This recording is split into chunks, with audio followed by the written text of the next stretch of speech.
my mic on. But I'm working hard to improve and get better. I'm not 100%. I don't have it yet. I've done it 40 years. I don't have the job down pat. I don't have it right. I'm going to search myself. I'm going to look for ways that I can improve. I'm always looking for ways that we can get better. We are, and I tell people this all the time. We live in we're sort of northwest Arkansas, not really as much as some of them. We're sort of northwest Arkansas. That's Walmart country. Football's Walmart. There's over 1 million boys played high school football last year.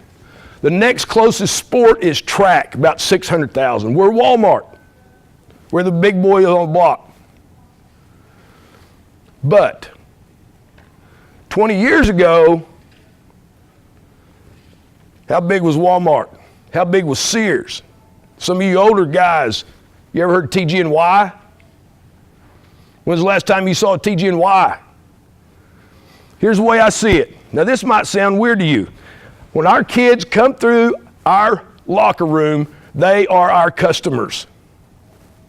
They are our customers. We serve them.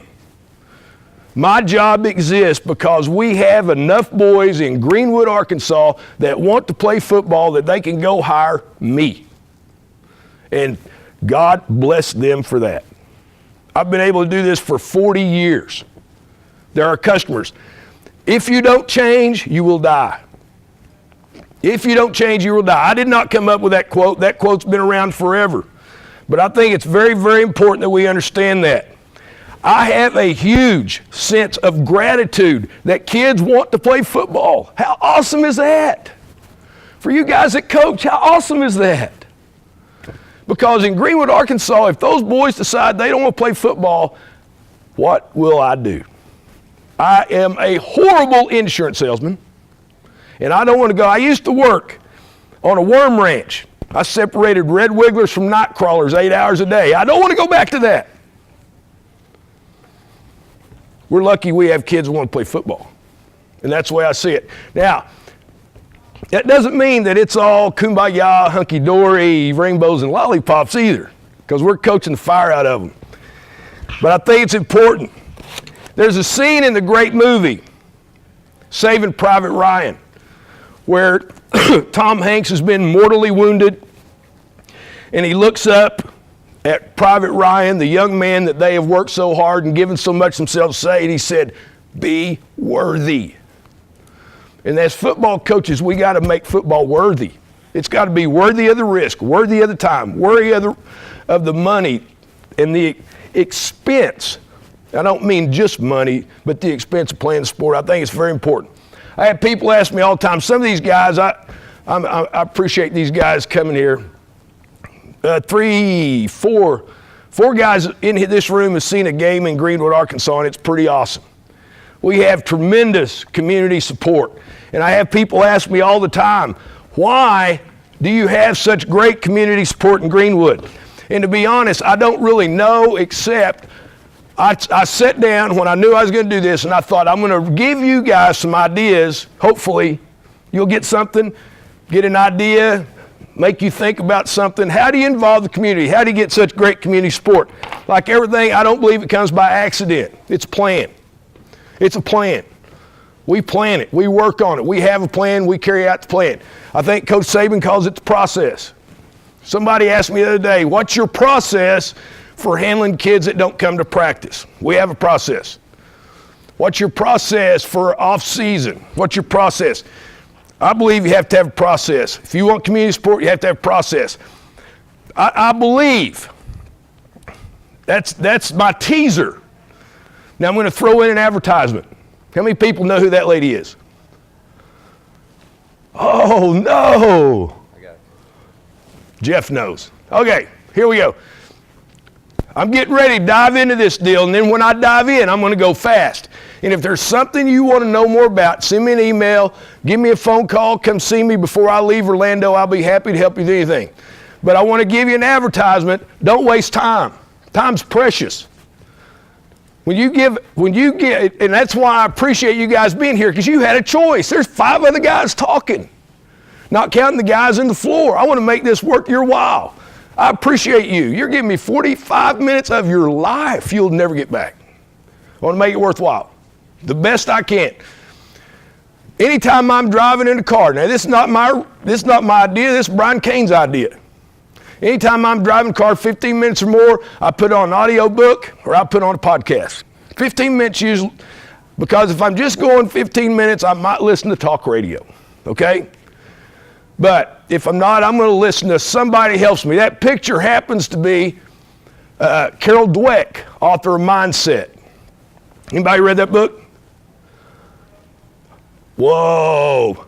Hey, ladies and gentlemen, I'm not telling you how to live your life. I'm not telling you how to live your life. My advice to you, go buy the book Mindset by Carol Dweck. It is an awesome book. There's really a funny story about how I got that picture with her. It has to do with stalking and illegal acting. No, I'm not going to go there. But I was lucky. I was at a banquet in San Francisco, and I was going to get a plaque or something, and they're introducing the dignitaries, like they do, and there's Ronnie Lott over there, and there's Mike Singletary over there, and there's Carol Dweck over there, and I'm like, Carol Dweck! And then, for the rest of the banquet, my whole thought is, how can I get to the door before her?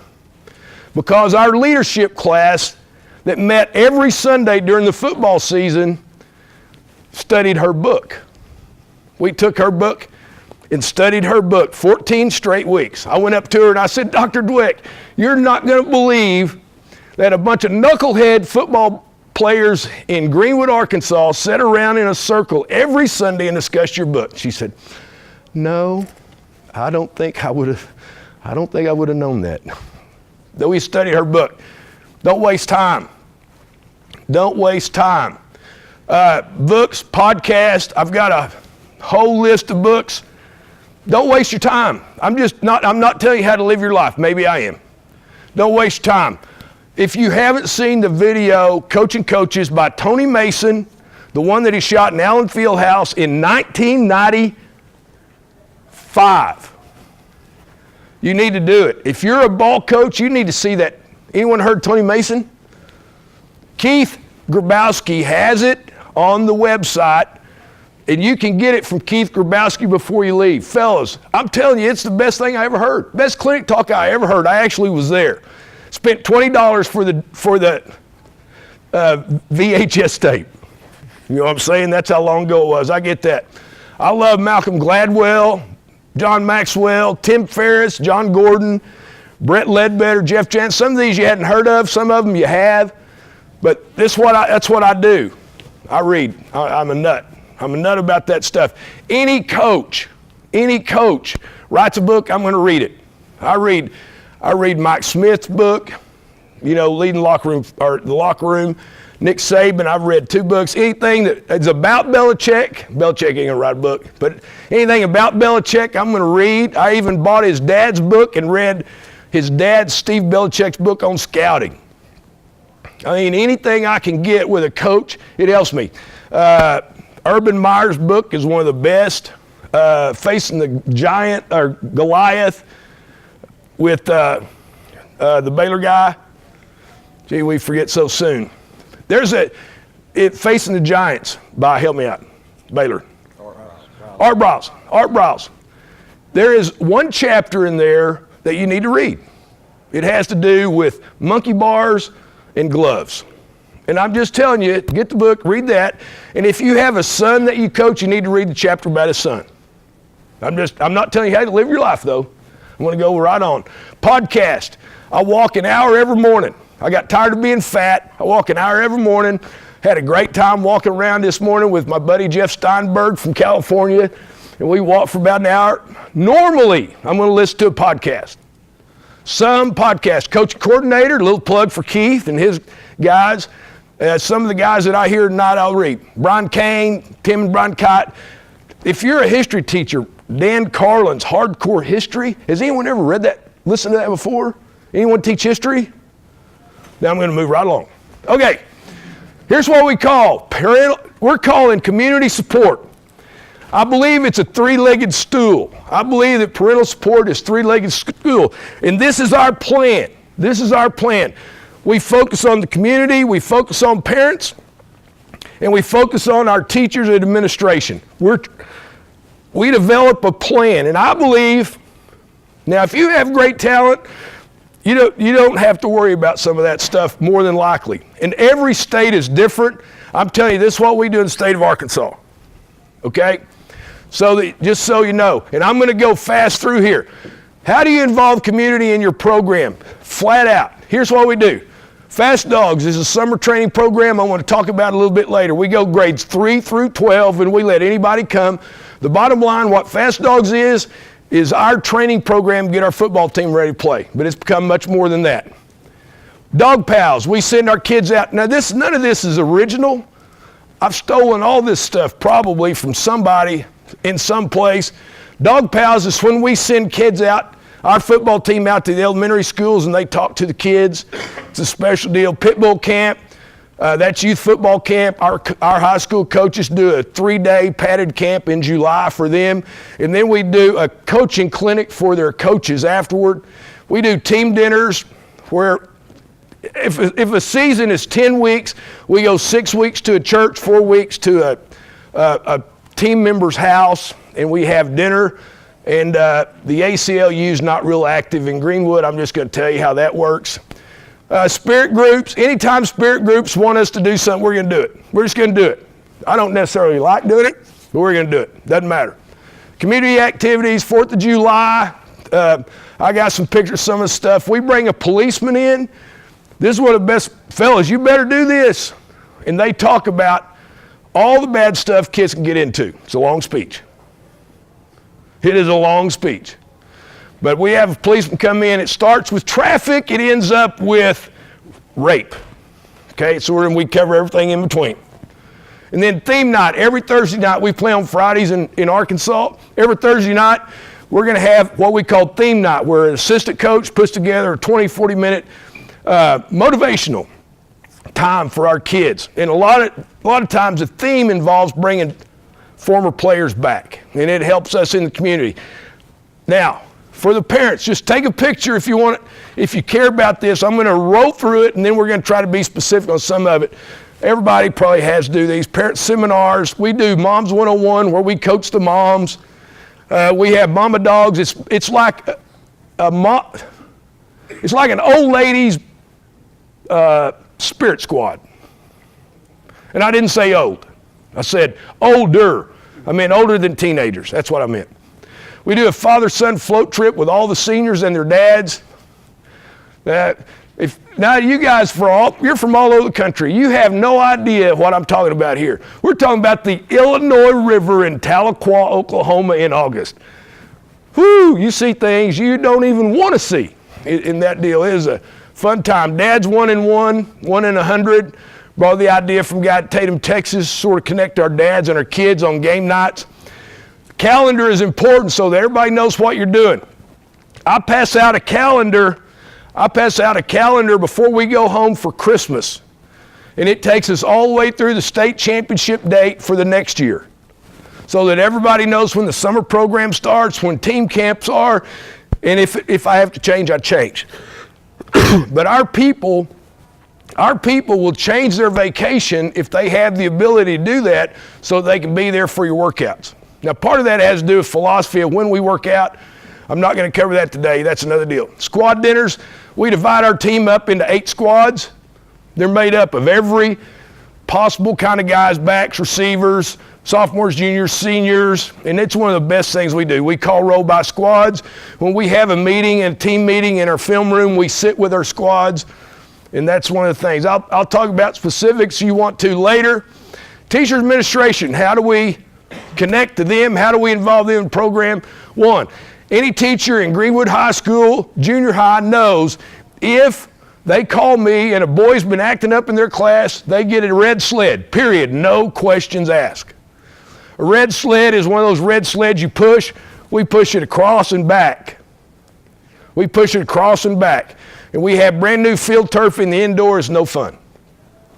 It's about, 110 yards. And then we talk. And if I think they need to be punished, then I punish them. That's not even punishment. If a teacher emails me, texts me, stops me in the hall, says Johnny's being a jerk in class, we're doing a red sled. And then we're going to talk about whether he needs to be punished or not. That makes teachers very happy. Our problems stay our problems. I don't want things going up the chain of command. I don't want parents griping to the principal or the AD or anyone else about me. We're going to involve special students in our program. Nearly every place we've ever been, any school I've ever coached, we have had special kids that were huge parts of our program. And I'm talking about guys that are special Olympians, but special guys. If I get to it, I got a great story of that too. We have an award that we give out called Most Influential Teacher. We pick out 4 teachers, kids vote on them. We bring them to the one of the team dinners. And the most valuable teacher, we have a plaque that travels around the school with teachers that have done special things for us so that we can recognize them. Okay, here we go, Fast Dogs. I'm going to have to go really fast here. But if you want to take pictures, good. Fast Dogs, the point of Fast Dogs is to get our varsity football team ready to play. It's 4 weeks. It's 4 weeks long. But we do a whole program. We do programs 3 through 12. Anyone from Texas? Okay. You up in the Dallas area by any chance? Okay. Anyway, it is based upon what Gino Pierce has done, the performance course. It just so happened Gino's high school coach. Gino works out about 18,000 kids, mainly in the Dallas-Fort Worth area. But it's an hour-and-a-half workout. We do total body agility weights. I'll hire coaches from all over, but primarily our coaches do it. We charge a fee. The kids pay a fee and we work them out. That's a little bit different. But I'm telling you, there's ownership. I don't care if you charge them $5, there's ownership. I believe in that. I can tell you all about it. I've got pictures that sort of say it better. The last thing we do on the last day of Fast Dogs, we do 56 sprints between 5 and 50 yards with 15 to 20 second intervals. I think when we do that, we're ready to play.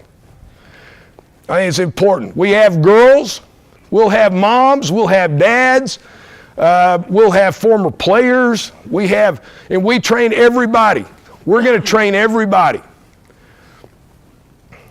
I just put this in there because it is fun. It is not punishment. I've had coaches come in and say, teach me about Fast Dogs, teach me about Fast Dogs. I go through the whole thing. I give them the workouts, I pass it out, and they don't. It's awful. And it's because the approach is wrong. It is not punishment. Fast Dogs is awesome. It's fun. It is great. We have a great time. Now, for us, selfishly, these little guys are 5th graders when this picture's taken. 3 of those guys in the picture are my 8th grade quarterbacks. I get to work with all of them, 3rd grade up. We're right there with them. It's an awesome opportunity. And now, Fast Dogs is such a big deal in our town. I go to the elementaries and I pass out brochures.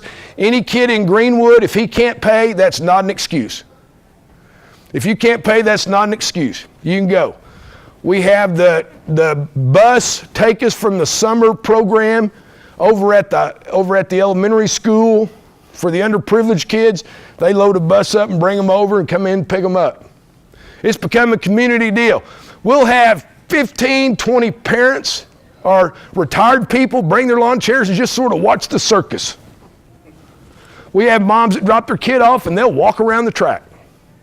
I mean, it's sort of become a little cultural type thing. We have a great time. One of the things we try to do is teach them how to listen. There's 4 kids in that picture not listening correctly because you listen in Greenwood exactly the same way. 1 knee, 2 eyes. You hit 1 knee, 2 eyes. And that's how you're supposed to listen. You know, at that age, there's all kinds of excuses. I don't know if that's a pointer or not. You see the kid looking off in the lower right. This one right here. His mother's a beautiful girl, 40 years old, dropped dead of a stroke. About 4 months before that picture was taken. I mean, there's stuff happen. You connect through the community. You get to know these kids. If your coaches go out and twirl the whistle around and don't have a passion for it, it's probably not a great thing to do. You see them sort of looking around. That age of boy is sort of hard to get. Make it fun. We have Pink Out Tuesday, Crazy Socks Day. We're going to make it fun.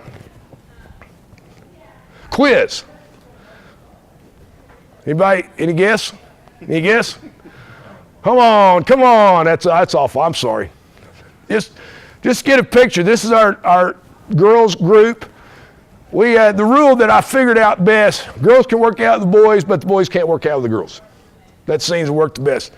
I'm going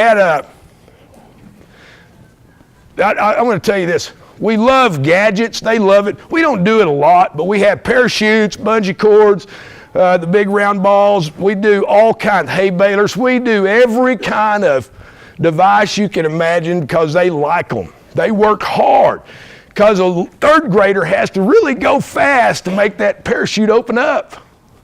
They just drag.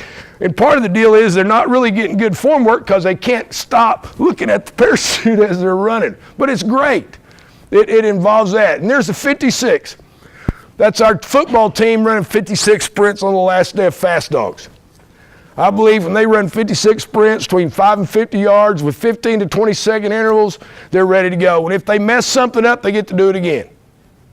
If they don't finish past the line, they get to do it again. If they jump early, they get to do it again. They're going to do 56 perfect sprints.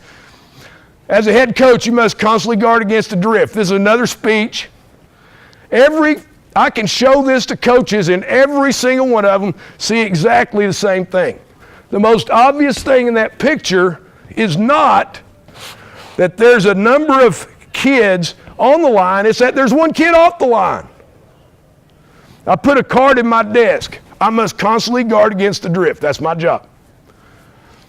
We talk about culture, we talk about this, we talk about that.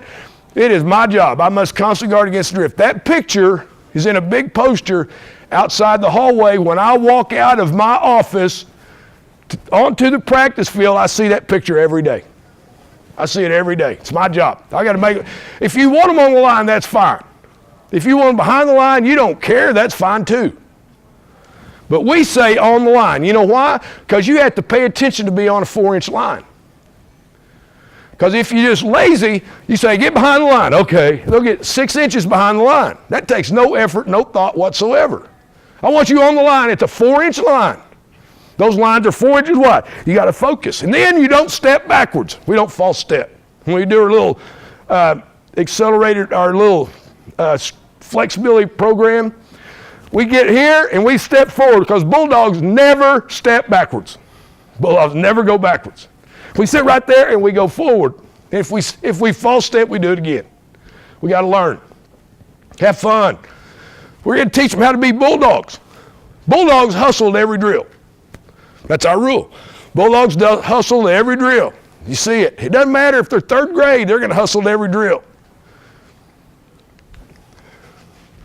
You can see that. Joy of Fast Dogs all over his face. He just loved it. He just loved Fast Dogs. He couldn't wait. That little boy, I put him in there for a reason.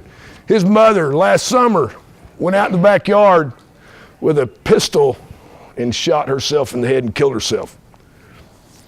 It's a way to connect. It's a way to connect. And you know the stories. You get out there and you work with stories, you get to hear. That happened to his mother. Then on the last day of Fast Dogs, we're in a little town, right? We bring the fire truck and they hose us off. How great is that? You might not be able to do that in Dallas or Fort Worth or Orlando, Florida, but in old Greenwood, Arkansas, those firefighters can't wait for the last day of Fast Dogs and hose them off. They have a great time. 100% Bulldog, we pass out t-shirts if you come every single day with no exception. No exception. Here's the crazy thing about it. Parents don't like the no exception rule. They don't like it. They don't like it at all. It's the worst. If someone doesn't die this year, that will be the worst day of my life because I'll have 4 grandmothers, a grandfather, and at least 3 mamas tell me why their son or daughter ought to get a 100% Fast Dog shirt even though they missed one day. Now, if you really want to have bad relations with the community, all you have to do when you pass out those shirts is say, you didn't get Johnny a 100% Bulldog shirt. You said no, because he missed a day. Well, it's because he had to go to his grandfather's funeral. And I said, maybe next year, we'll do a 96% Bulldog t-shirt and we'll make sure Johnny gets one. That probably wouldn't be good, would it? Probably not. Hey, Kurt, how are you doing? 100% Bulldog shirt. There's the numbers. Now this what I think is connected to your community. In 2004, the first year we were there, we had 186 kids in the program. This year we had 567. We gave 322 of them 100% Bulldog shirts. Means something. It's a way to connect community. Dog Pals. It's sort of self-explanatory. I'm going to move along if you have any questions. But we basically get an elementary class to adopt one of our boys, and it's better for us than it is for them. Our boys theoretically go out there and talk to their class about doing well in school, about being safe when they're walking around the roads because the idiot teenagers don't know how to drive, and just being good role models and things like that. Our kids get more out of it than they give. And the reason is, those third graders, they couldn't give a flip, whether it's the fourth team right guard or the star quarterback. And that's something that I think is important. It makes our kids feel important. And if, some of your kids feel important all the time anyway, but I think it helps. And I put this picture in just because the little knuckleheads, that little kid that's sort of posing, like that, he started 2 years for us at right tackle. That's my quarterback right there in the middle. He played quarterback for us. Number 14 here at the bottom started 2 years in secondary on the high school level. It's important. Try to figure out ways to connect these guys. First day of school, I know people do this because I got the idea off Twitter or something. We send our seniors out to open car doors for the kindergartners. It's no big deal, but you go up there and there's a quarterback that's signing with Arkansas and our nose guard that power cleaned 385 pounds. That's sort of cool, right? If your kindergarten's a little bit nervous about class and about going to school for the first time, and you see those guys out there, just ways to connect. We do youth football camp. We go about an hour and a half in the month of July, and we try to coach them just like we would our own kids. And the best thing about it is that you will see a lot of guys standing around. Those are the youth football coaches because they come out and observe us coaching their kids. And I think it's been very helpful. Then we do a clinic on Monday and Tuesday of that week. We go 8:30 to 10, and we try to coach them up, try to help them. Let me tell you something. Youth football I hear criticism, it drives me nuts. It's one of the best things we have. Thank goodness for youth football. Because if it's done right, it teaches them a love of the game. And it gives them an alternative. Because if they're not doing youth football, what are they going to do? Nothing, or one of those other things, sports. But what we did is we gave each one of them a letter of completion. They finished the Bulldog Tackling School. And we certify them USA Football. They're all certified USA Heads Up program. But I like to give them a certificate because from the 3rd grade through the 12th, our coaches will use the same drills, same terminology, same points of reference from the 3rd through the 12th grade when it comes to tackling. And like I say, it's based on the Heads Up model. I think it's and it's just a little thing that, you can do that so easy. We have team dinners 6 times during the 10-week football season. We meet at church. Now, it is voluntary, but the churches feed our team. They welcome us, tell us about their youth program. We eat. We have a spiritual message, and that's why it's voluntary. We have a spiritual message, and then we circle up and have what we call questions. Each squad will just get in a circle. They'll just take their 12 chairs or so, and they'll go over in the corner, and they do questions. This is the questions we did the last week of the season. And it's just to get to know each other better. And I want to do away with, as much as I can, take out bullying and all harassment and all that stuff that happens. And so we do that. We do questions, and then that's pretty much it. We try to involve ourselves in the community as much as possible. Special Olympics is a big one. Like I say, we're going to do anything that the spirit groups ask us to do. Now, I'm an old Church of Christ boy. I am a horrible dancer. I didn't even go to my high school prom. Because I could choose two choices, prom or roast in hell. Sorry. Here's the, I'm a bad dancer, but if they say, hey, when we play a certain song, we want you to stand up and start dancing, I'm going to give it all I have. But I'm not near as young as you think I am. But I'm going to give it to them now. I'm going to let them have it. I'm a bad dancer, but no one could have topped my enthusiasm. Sometimes you have to sit in the dunk tank. They made money that day. They set the head coach in the dunk tank. How many of you done that before? Okay, more than I thought. That wasn't much fun. This was better. Sometimes you get a game ball from Miss Arkansas. That's my girl Lauren. We've known her since she was about 5 years old. We played travel soccer with Lauren, but that's better than a dunk tank. I'll just say that. It's better than a dunk tank. Woo! Theme night. If we win all of our games, we play 14 weeks. Every Thursday night, around 8:30, we meet together as a team, and we have what we call theme. We have a theme for the year, and then I have 14 mini themes. Now, this is determined by the Leadership Council. I can tell you about that if you're curious. But each coach is assigned 2 theme nights, and he puts together a presentation, 20 to 40-minute motivational. And we try to involve people in the community. You know, we might have a businessman come in, or we might have some former players come in or something like that. Here's a couple former players. And they're not very old. They're guys like 22, 23 years old come back and just tell you and tell our team how important certain things were. Cop talk. I think this is really important. Really important. In this day and age, I don't think boys have a stinking clue what's going on. I mean, it is just, we're going to talk about traffic and driving and the most obvious substance abuse. Then the policemen are going to tell us, this is how it is. We pull you over, you have weed, this is what happens. We pull you over, you have an open container, this is what's going to happen. And we go through that. I put dating in quotation marks in the state of Arkansas. If a girl is under 16 years old and has consensual sex with somebody 2 years or older, it is rape. It is statutory rape. 13-year-old girl calls one of my 16-year-old players, says, hey, you want to come over? He asked her how old she was, and she said 14. No, 15. She said 15, which means there's only a 1 year difference. They did their thing. He gets arrested for rape. That needs to be explained. They need to understand.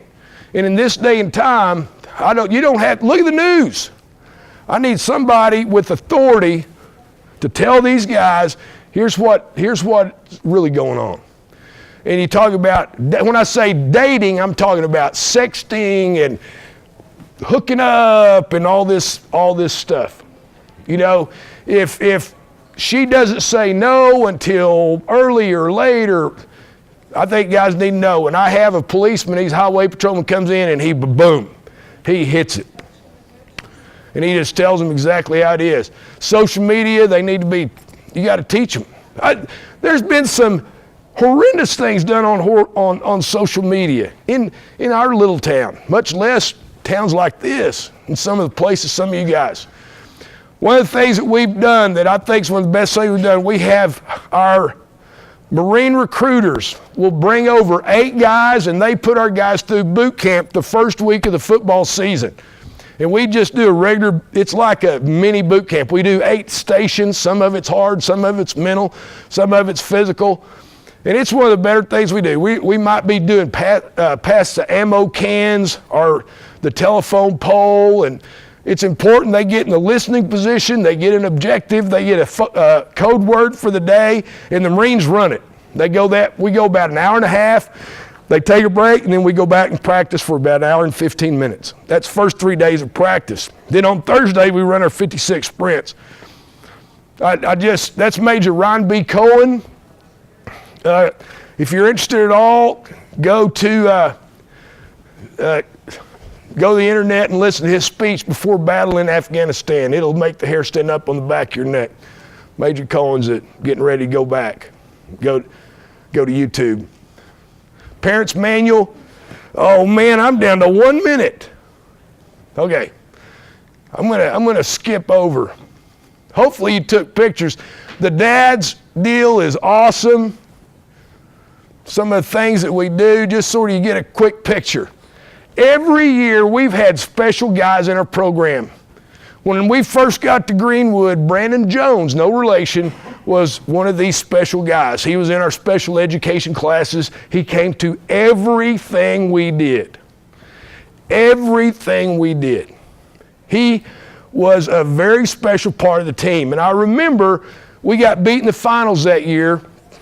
We actually let them score, but that's a long story.